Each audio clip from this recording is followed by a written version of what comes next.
મંદિરમાં છેલ્લા 18 વર્ષથી સત્યનારાયણની કથાનું આયોજન કરવામાં આવે છે। વાડી બાવરી કુંભારવાડા મિત્ર મંડળ દ્વારા સાંઈ બાબા મંદિરમાં છેલ્લા 18 વર્ષથી સત્યનારાયણની કથા બપોરે 4 કલાકે પાલકી મંદિરથી વિહાર ઋણ મુક્તેશ્વર થઈને મંદિરે સ્થિત પાલકીને બેઠક આપવામાં આવી છે।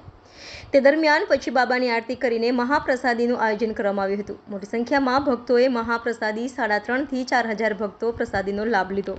બાવરી કુંભારવાડા ભગવતી એસ્ટેટ ઈદગાહ રોડ છે। અહીં 18 વર્ષથી સાંઈબાબાનો બંધારો થાય છે।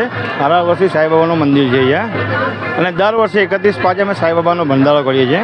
સવારે 9 વાગે સત્યનારાયણ ભગવાનની કથા થાય છે, અને બપોરે 3 થી 5માં સાંઈબાબાની પાલખી નીકળે છે। જે 7 વાગે અહીંથી મંદિરથી નીકળીને અમારા સાંઈબાબાના મંદિરથી નીકળીને ઈદગાહ મેદાન થઈ રણમુક્ત થઈ લુહારવાડ થઈને મહેલામાં થઈને પાછી નિજ મુકામે આવે છે।